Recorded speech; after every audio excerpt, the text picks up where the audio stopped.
of our platform called Portal to the Past. How could I forget it after working on it so long? Before we introduce the platform itself, I would like to invite to the podium His Honorable Ambassador Robert Peck, the Ambassador of Canada to the Hellenic Republic.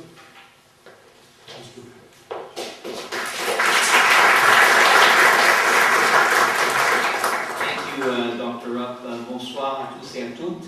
Thank you all for being here this evening. It really is a pleasure to celebrate the launch of this wonderful virtual photography exhibition called Portal to the Past. I'd like to say that this comes on the heels of Dr. Rupp's very successful trip to Canada to tell to Canadians why this institute is an important part of Canada here in the Hellenic Republic. We have, as I like to say, two institutions here. We have the Canadian Embassy and we have the Canadian Institute in Athens. And this is my second time, as some of you may know, working and living in Greece. And I'm aware of the important role that this institute plays. And to the extent that we can make more people aware of the work that the Institute plays, but also the work of Canadian archaeologists, and I think it spans something like 40 years, I think it's really a cause to celebrate, so I'm delighted to be here this evening. I'd also like to pay particular tribute to the private sector, because as governments cut back and refocus, we at the Embassy couldn't do a lot of what we try to do in terms of maximizing some of the initiatives we take here without the support of the private sector. And I would really like to thank Eldorado Gold for so generously contributing to the success of tonight's exhibition, which we'll see for the first time. It's very, very important to have initiative and ideas, but frankly, without that corporate support and the funding to go with it, it just would not happen. So I'm delighted that Mr. Moral, the Vice President of Eldorado, could be here tonight, and I know he'll be speaking in a few moments. I'd also like to highlight something that's very, very important tonight, and to acknowledge in a few moments the presence of colleagues who come from Canada and the United States. Tomorrow at the Acropolis Museum, and I really do think it's a big deal. So unabashedly, I'm going to highlight it. One of the most important exhibitions, frankly, to go to North America, but I'm told ever to go abroad from Greece, will be announced by the Ministry of Culture tomorrow. I don't want to give away the Minister of Culture's speech tomorrow, but needless to say, the exhibition, I think, will really have resonance not only in North America, but around the world, and I'm quite excited about it. I'd like to acknowledge the presence of three people who coincidentally are in Athens today for this announcement tomorrow, in the name of Mark O'Neill, who's the CEO of the Museum of Civilization in Ottawa, soon to be known as the Canadian Museum of History, and his colleagues Jean-Yves Blais, who's the Director General of the museum and Vice President, and also they are joined by Dr. Fred Hebert, who's an archaeologist and a National Geographic Fellow. So we're excited that they could be here with us tonight, but even more excited that tomorrow, this major exhibition, I believe there are artifacts from 22 different Greek museums that will be showcased, in many cases for the first time outside of Greece, is something that at a very difficult time here in Greece, I think will remind the world of the wonderful depth and breadth of treasures that this country holds, and that these will be seen for the first time in no less than 4 cities, 2 in Canada and 2 in the United States. So I simply wanted to say that at a time when we don't read about a lot of good news, I think it's fortuitous that we're able to celebrate not only this wonderful portal to the past, but also another very, very important exhibition that will be a great poster for Greece and serve as a way of promoting Greece and Greek tourism in the years ahead. So we celebrate this good news tomorrow. Dr. Rupp, thank you very, very much to all of your team for the work that they've done tonight, and I look forward to seeing the fruits of their collective labor. Thank you very much. Yes.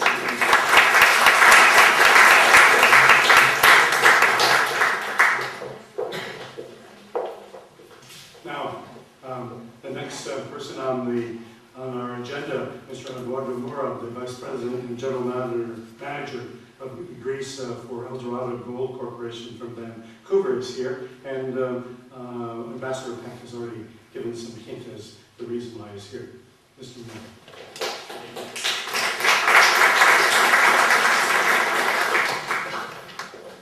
Thanks, Dr. Rook, for the kind words, Master Peck. Ladies and gentlemen, Dorado Gold is very pleased to contribute to the launch of the Portal to Fest. This important initiative that acknowledges and fosters the ecological and cultural ties between Greece and Canada. As I see it, the work of archaeologists can be seen as a type of dialogue, a dialogue between the past and the present, with a view to informing our decisions about the future. Dialogue is inspired with often forgotten concepts, and its logical derivations, such as compromise and moderation, are important qualities in the formation of the fabric of any progressive democratic society. As a progressive society, we must encourage initiatives that promote successful exchange of ideas and knowledge among the various segments of the polity, as the founders of democracy in Greece have taught us. If I may say so, as a company, we at El Dorado have never hesitated from the responsibility of engaging in respectful, responsible discussions about our business, the business of mining, and the science underpinning it with us and our stakeholders. The advancement of knowledge, the scientific method, dialogue, democracy, compromise, moderation. These are principles that are dear to the Greek and Canadian traditions, and that I'm sure are reinforced by initiatives such as the Portal of the Fest. We are therefore pleased to have the chance to participate in the launch of the new mining resource championed by the Canadian Institute of Greece, an organization that is committed to honor and promote the long historical tradition of collaboration between Canada and Greece. By the way, I should mention that as a mining company, we have made and continue to make a small contribution to the body of knowledge of archaeology. We have sponsored and continue to sponsor many initiatives, archaeological initiatives before, and indeed we are required by law to conduct detailed archaeological investigations in every site in which we conduct our mining activities.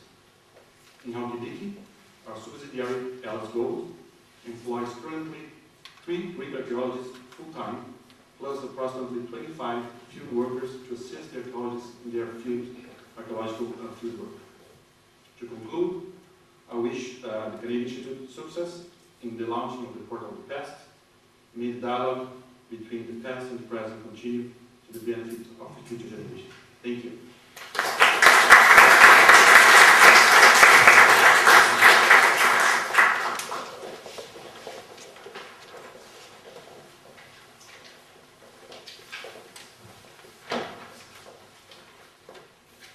I too would like to extend my thanks, in this case, back to the first 2 individuals, Ambassador Peck and to Mr. Moore as representative of El Dorado Gold.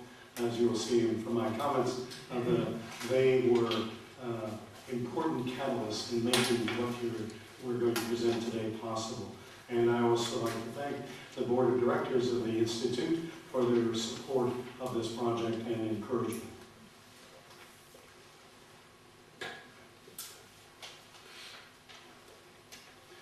One of the primary objectives of the Canadian Institute in Greece is to promote and to facilitate the study of the varied cultural heritages of Greece from its earliest human occupation to the early modern period. As one of the 17 foreign archaeological schools or institutes officially recognized by the Atlantic Ministry of Culture, the Institute can apply for up to 6 field permits per year. These can be conducted independently or in collaboration with Greek colleagues in the Atlantic Archaeological Service. The 2 major data collection methods used in these investigations are excavation and survey. To that end, since 1980, the Institute has had 18 archaeological fieldwork projects that covered Greece from Macedonia to Crete, from the Peloponnesus to the Dodecanese Islands, and in locations in between. These 18 projects also represent the cross-section of Canadian universities, from the Maritimes to the West Coast. The research questions that have been addressed by these projects over 33 years reflect the intellectual trends that archaeologists have espoused during this period. The periods of chronological focus of these projects have spanned from the 9th millennium BCE to the 19th century CE. While most projects have concentrated on the Archaic through Hellenistic periods, the Bronze Age is another significant area of interest to a number of our investigators.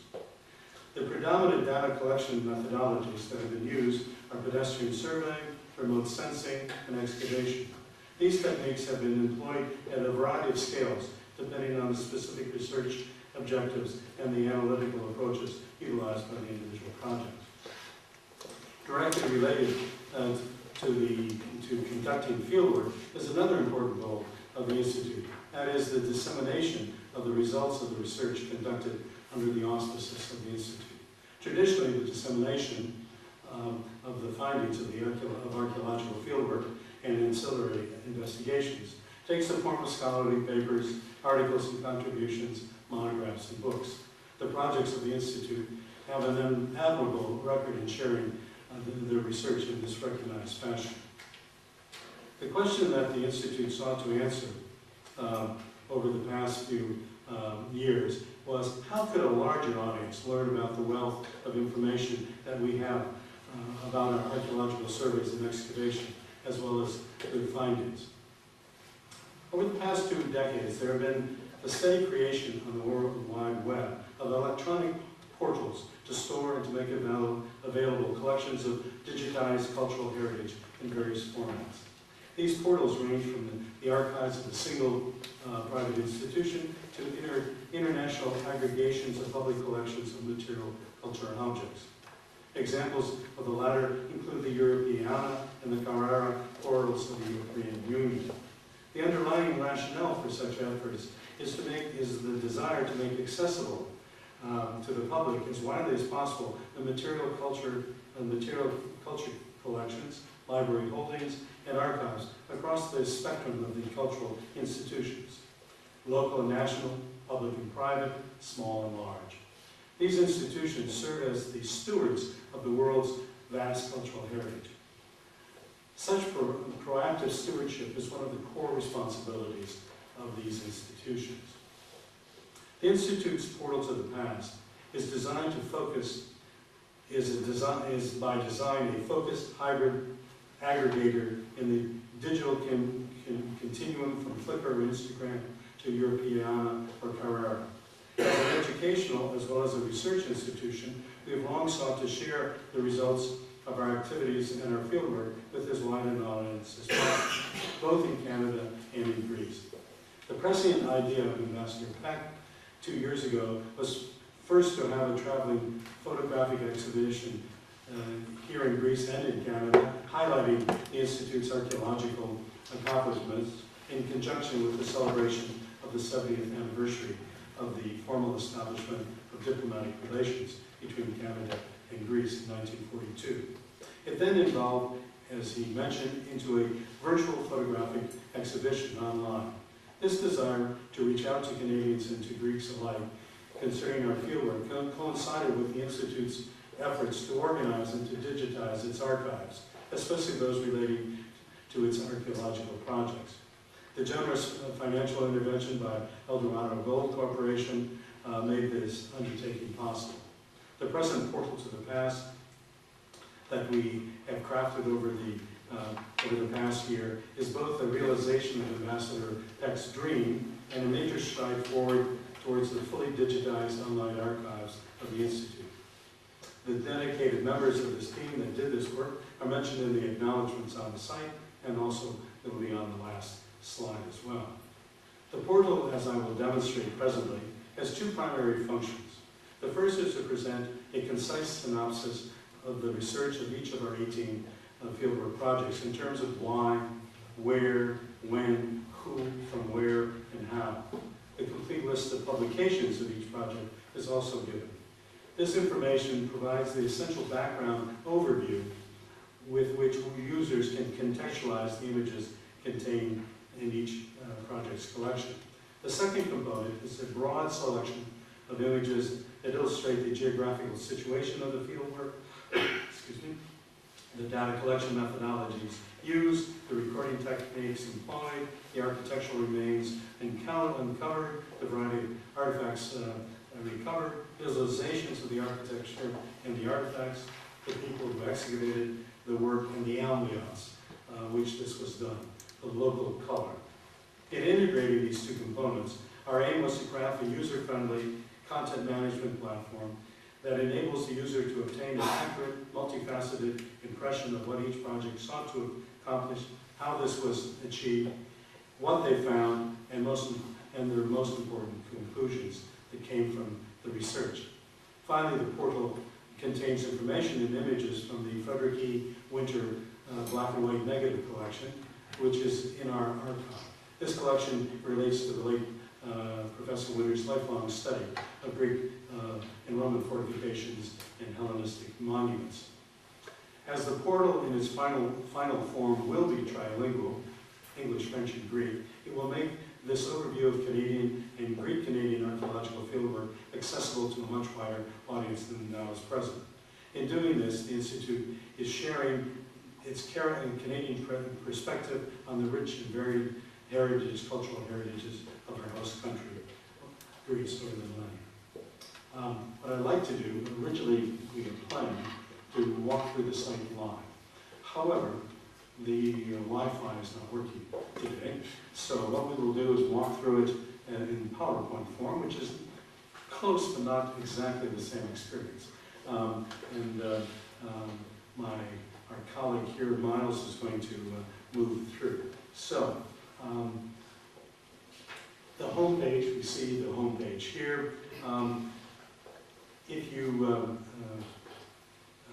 go to the click on the map, you see the map is that there are green dots and pink dots.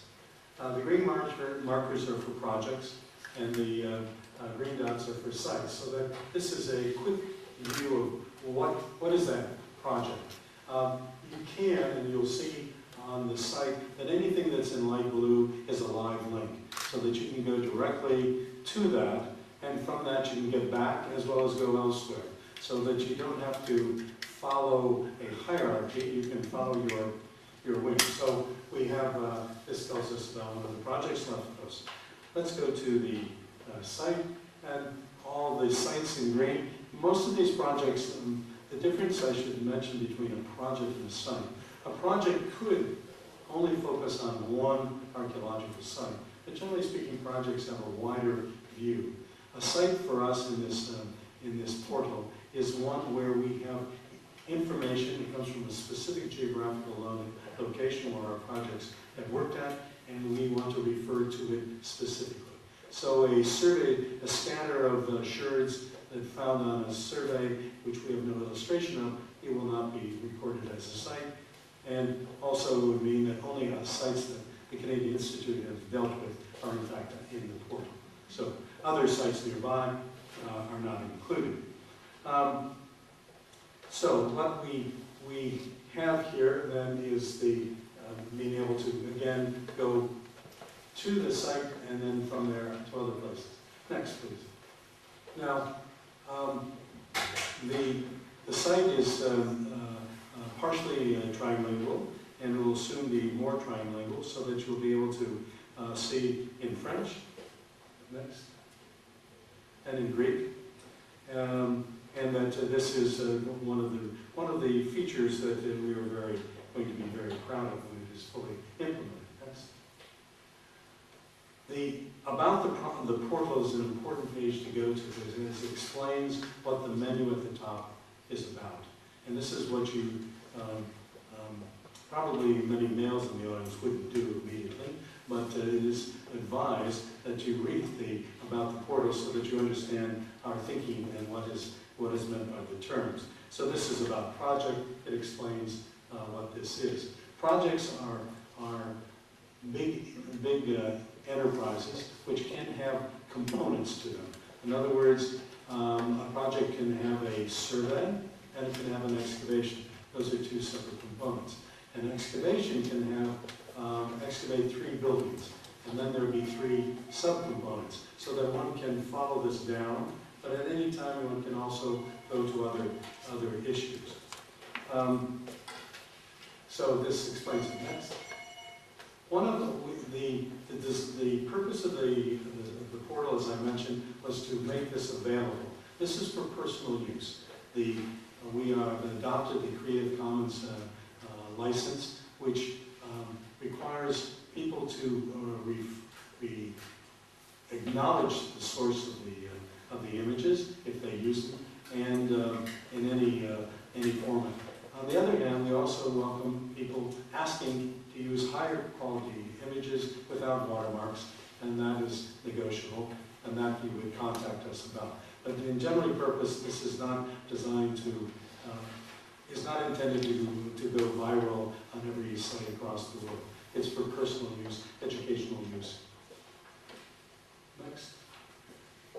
There is an image gallery, which is not moving, but if you clicked on that, that gives you a random selection of the images in the gallery. It moves about every 5-10 seconds, and it gives you some idea of what's in there. It's not designed to follow any particular pattern, but it gives you some quick idea of what is contained in it. This is an illustration from Professor Winters, one of his photographs that he took. Next. The main part is the projects. There are the 18 projects that Professor Winters made a collection. Each one, you click on that, and you'll go directly to the project. And what you get is the details. This one has with the logo. Some do not have the logo because the scaling was not right. But you'll see all of the blue. These are all live links, so that you can go and find out more about Despina Katsuba. You can find about Joseph Beuys, and it goes down. The next slide. This shows you a little bit more of the description of it. So this is a synopsis of what they did, when they did it, the funding sources, the complete at a glance view. Next. The sites are ordered in the next we're going across the menu from left to right. The sites are ordered by administrative district, and what you see here is all of the metadata referring to it. If you clicked on one, let's click on Elion, and what you see is more information, specific information, as well as a Google Earth map that shows you exactly where it is. You can expand out and see the bigger picture, and you can look at it in more detail. Obviously, the resolution is limited, so you can't go very close in, but it gives you an idea of the situation. Now, for each one of the sites, all of the slides, all of the images that have been associated with this site are listed, so that if you have a quick glance, you'll see all of them. You'll be able to see all of them. And this is as all of these different databases are linked. Everything you can see all of this data one way or the other from every site, from every component in the site. Next. Images. Images is a record from the most recently entered. We have 650 images at the moment. At the end is the earliest. It gives you the information about the caption. It tells you what the category is, and it gives you a thumbnail sketch. Now the category is searchable, so that one can click on that, and you can find out everything that falls under that category. If you went to at the front from the home page, it says search. Within reason, you can write things in, and you can find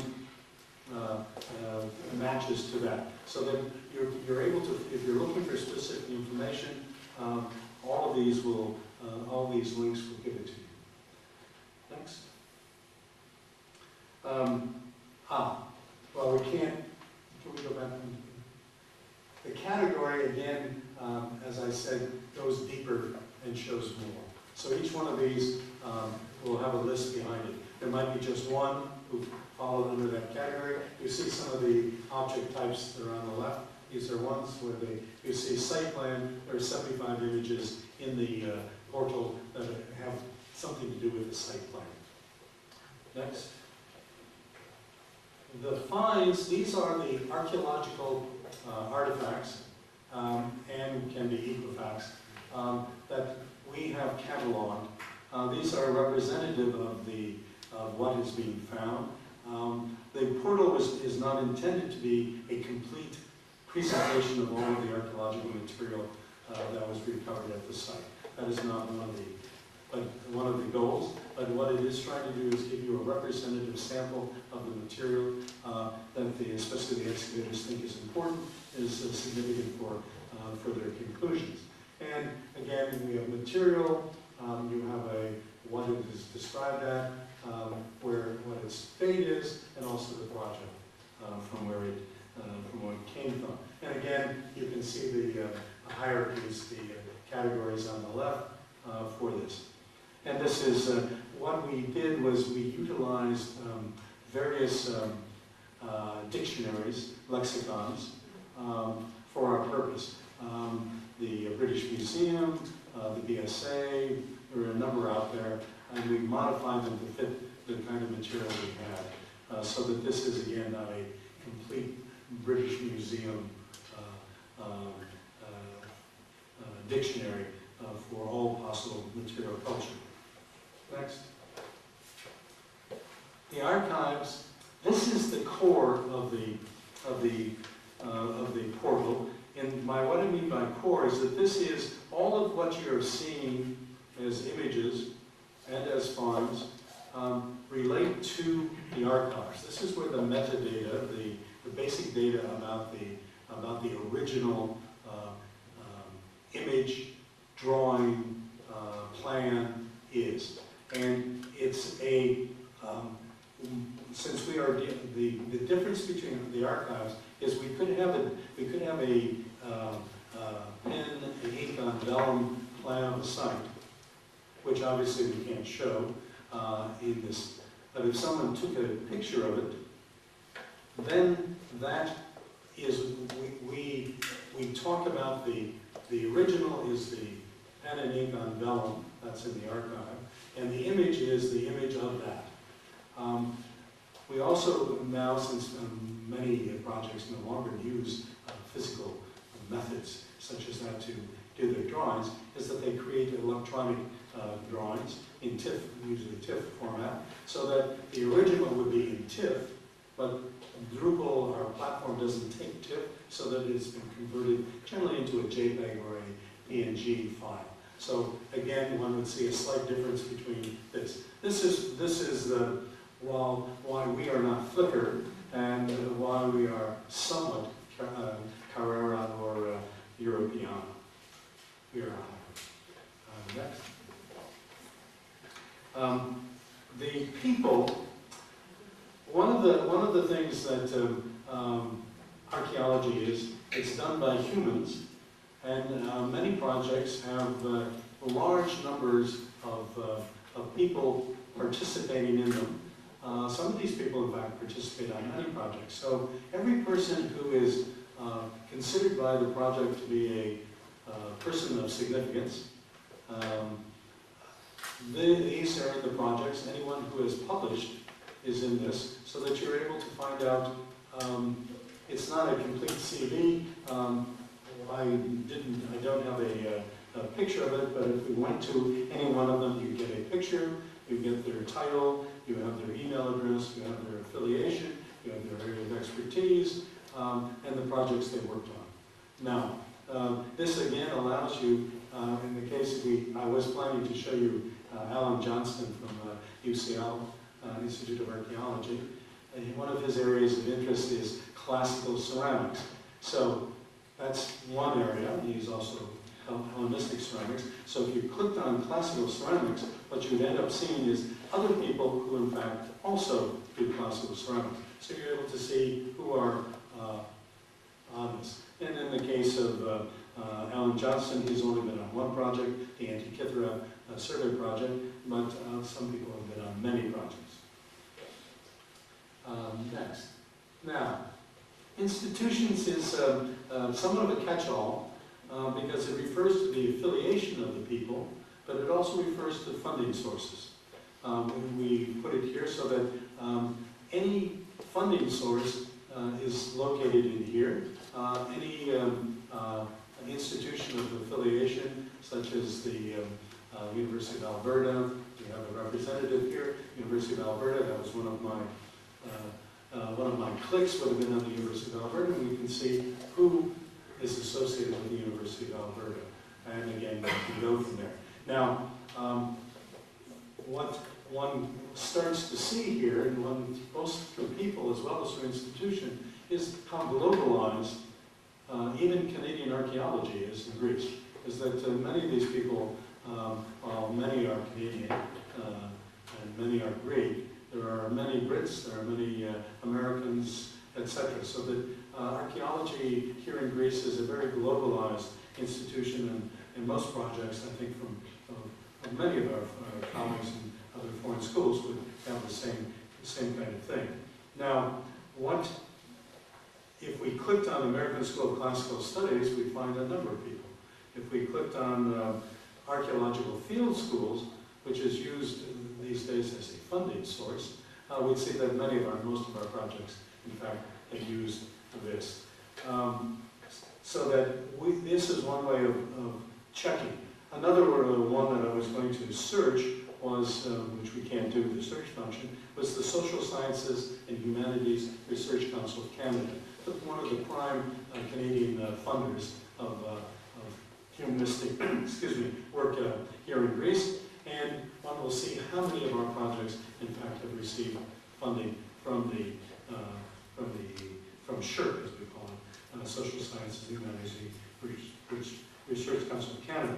Now, pedestrian survey. If we clicked on that in the survey in the search, you would again find all mentioned.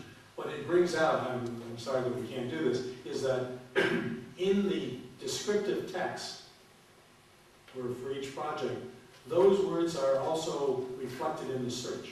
It's not just in the live links, it's also in the text. So that you can find every mention of pedestrian survey in there. AMFRA, you can search for material types, and you can look for people. Jacques Perrault would have been another person that I would have clicked on, and we'd see all the photographs that imagery that he is associated with. In general, just as an explanation, for imagery as to who is the producer, primary copyright holder, unless there was a person specifically named by the project, it's the project director. So in some cases, we in fact know on some projects there are certain people who are doing this, so we see this. The copyright is held by the producers with the residual with the institution. Let's see. Okay. That is the site not live. It's a very lively site. It's a nimble site. It is, I was not able to do it justice without going back and forth. It is a site that has been the work over the last year. We started a year ago to do this. It's a team effort by the members of the Institute, our interns and our fellows, as well as our conceptual background, which is very important. Alexia Tsipopoulou, Chris Stewart, Effie Patratsis, and George Busco. I'd like to conclude by saying, before introducing the last person on the program, is to say that the Portal to the Past is a nimble CMS that displays the significant archaeological results of the Canadian fieldwork in Greece over the past 33 years. With almost 650 entries and counting, each project has an average of 35 images. Over time, this wealth of information will increase, as will the number of projects. So this is a living, growing portal, and it's something that you should look at frequently. Thank you.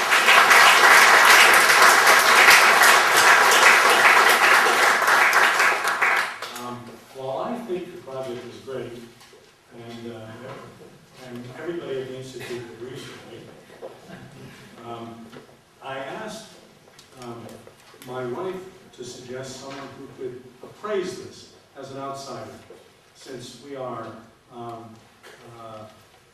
for us at least, have ventured onto deep ground, and we're trying to come up with a, shall we say, a made-in-Canada solution to portals, given the sustainable. I think one of the points I did make is the importance of sustainability.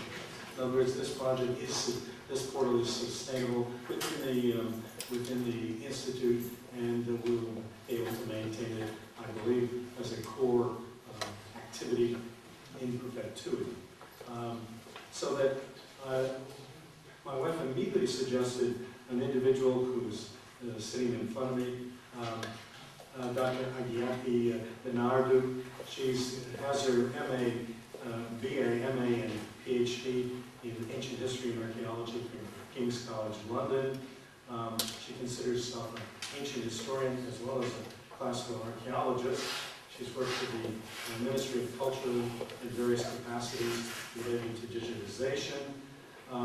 Presently, she is a scientific associate in the digital curation unit called Athena Research Center. She works in the field of digital humanities on European Union research initiatives, which are trying to bridge the gap between humanities and ICT.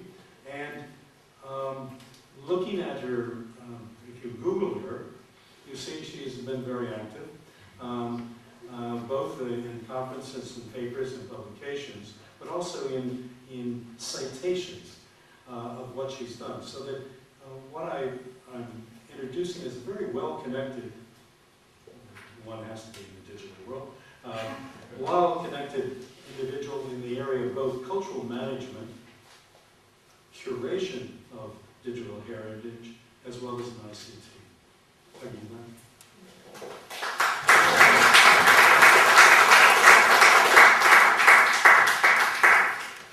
Good evening. Can we just jump back to 19? Thank you.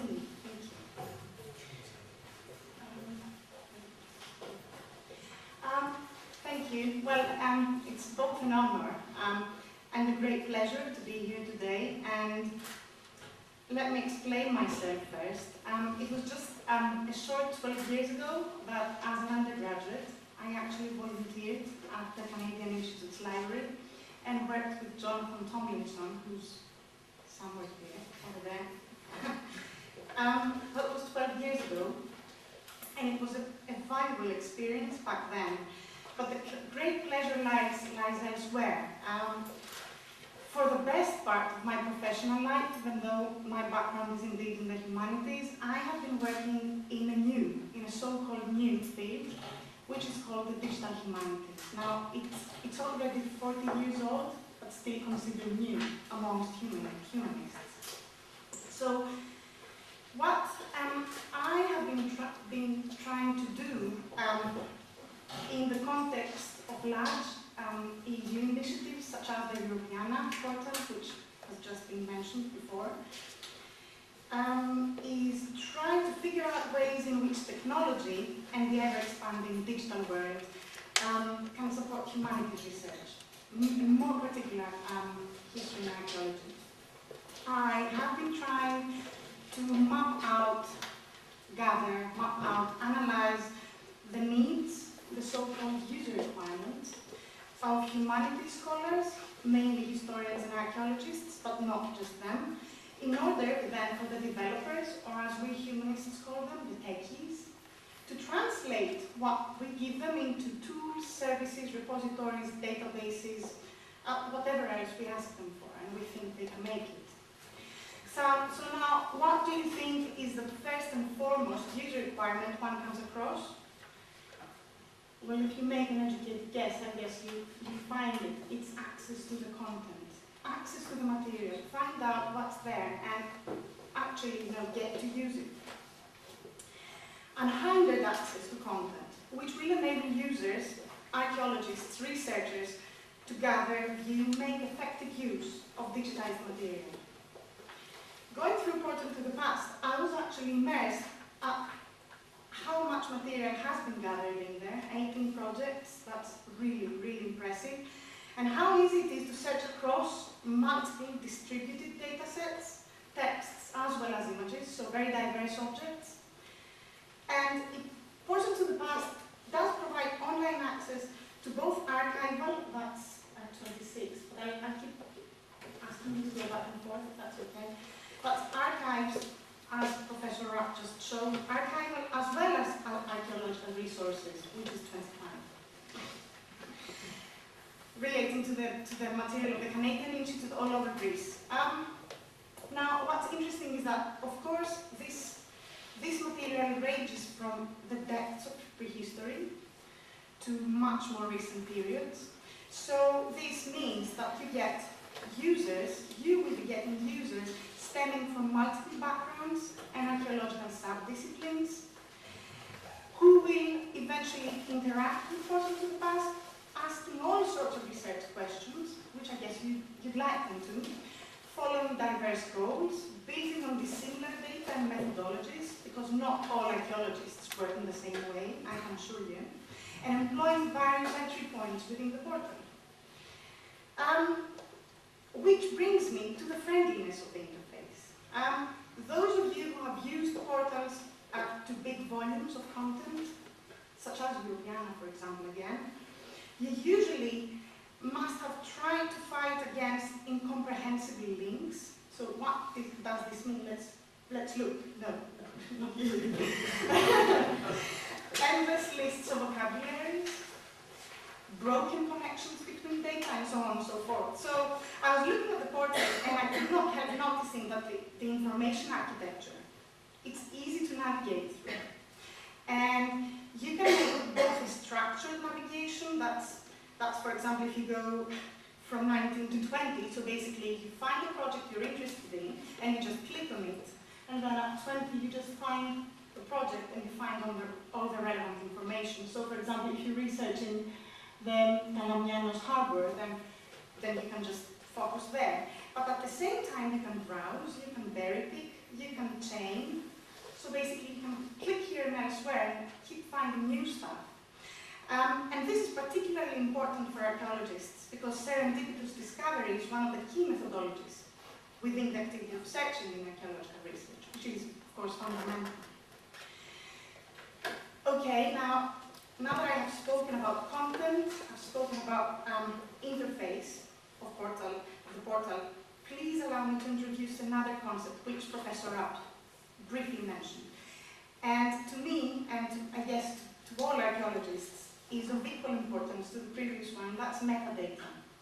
Now, what is metadata really? Metadata is the data about the data, or the information which describes the content. For example, if you go to 24, that's images, I think. For example, we researchers in archaeology, we crave for rich, coherent, good quality metadata.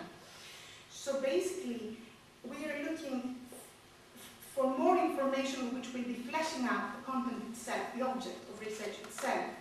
So basically, if we could just navigate around online around the portal now, I would just show you that what would a picture signify if what you only had about it was just the name of it. Nothing really. You could do nothing with it, no matter how good the resolution would be, what's important is the information that you've got there accompanying each object, each image, each map, each archival object. And this brings to mind another issue which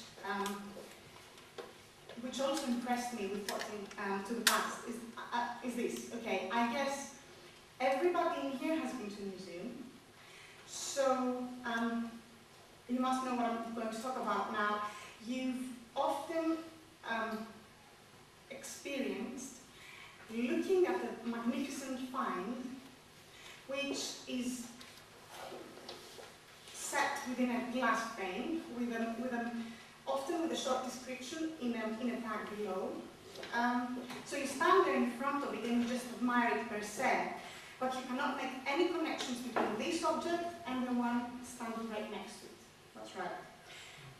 or in fact with any other object standing around it. So there's no context that sets a common background between those objects that allows you to draw a more complete picture that actually includes both objects or all objects and allows you to get a bigger picture of what you're actually seeing. Now, sometimes this same thing stands with archaeological material with importance. Major portals, major EU infrastructures are experiencing this problem. They've got all sorts of data in there. They've managed to gather and aggregate, vast amounts of material, but at the same time, users can't make much of that. There is no contextualization. So going through Portal to the Past, I was actually impressed again by the way this issue has been addressed, because there is no standalone object, map, image, or text that just stands there without being connected to everything else. So basically, you can zoom in and out of everything and just get, as close a picture and as broad a picture as you'd like, so you get the context. No piece of information within Portal to the Past does not belong to a greater family of information. So it all comes down to an umbrella, and that's clear to the user. This in itself, I cannot stress how significant the contribution to the research community it is. The bigger picture. And last but not least, there have been surveys, and some of them I just happen to be involved in, conducted within the area of user behavior in archaeology. And about 2/3 of respondents altogether, in various surveys, all kinds of surveys, qualitative, quantitative, and so on, have repeatedly stated and stressed that they would be interested in finding out about other people's current research. Not surprising, but it's true. We all real humanists would like to find out, and we actually say that we'd like to share what's happening around. So some, almost as many, have stated that they would be prepared to share interesting resources and information on their own work with others, and that they would like to publish jointly with others, collaborate. I strongly believe that initiatives like Portal to the Past here will encourage and enhance collaboration. And they will also support joint work in the field of Greek archaeology, which is a solitary work anyway. And to me, this is a major contribution of such an initiative. That the more we show people what open access can offer, what you can do once your material is out there and other people can see, other people can contribute, play around with it, comment on it, criticize it even, the more they will make of it, the more we will make of it, the more fascinating things we're going to be researching on, and the more impressive answers we are going to be giving. So, I would like to close this short talk by thanking you. I want to thank you personally for inviting me here tonight, after all those years. And I would also like to thank you on behalf of the entire archaeological community for offering us this great online archive. Thank you.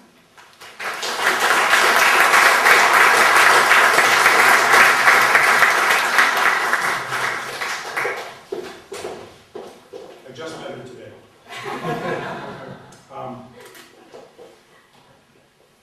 We think the team, which has been working on this over the past year and conceptualizing it a little sooner, including Ambassador Peck, we think we have achieved our goals, but of course it's in perpetuity, so each year brings new projects, new finds, and that this is something we also, just as a sidelight, I asked my assistant director Jonathan about the Persian War shipwreck project, which I had known a little bit about, but I asked him, what do we have? And he opened up his computer, and after a couple of minutes I say, okay, thank you. There were so many images in there, which are not all of them are worth sharing in the sense that they're like anything. One of the advantages of digital is that you can take as much as you want without ever having to think about it. When I started, film was expensive, processing was more expensive. You never wanted to run out of film at the wrong time, so you tend to take fewer pictures, just in case you wanted something later. And so we spent a lot of time thinking about what we were taking. Now there's so much, but at the same point, you also catch things, so that there's a wealth of information over time. We can get there, and we're also encouraging, as Marguerite Haagsma knows, one of our project co-directors, is that we're trying to get our projects to digital, put all of their material online in a way that can be accessed with care and permission, so that it's there to be available for our colleagues and for the future. You have the address. It's live. Start going to it. It can't be found unless you go there. If you want to link it, please link it. Google can't find it unless there are links. We would look for that. We will do it on our own as well. The people in Canada will be informed of this by my blog on Friday, so that we hope that they will utilize it. This is one of Ambassador Beck's real interest, was to make it available for educational use in Canada in particular, so that we hope that our colleagues back in Canada will do so. With this, we're the presentation part. There is a reception at the Swedish Institute starting now.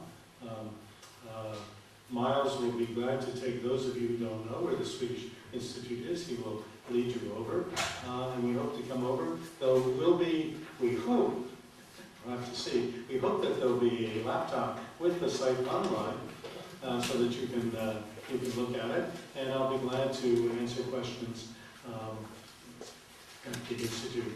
So thank you very much for your attention. I hope that you will find this a useful research and educational tool, both in your own personal research, but also those of your colleagues. Thank you.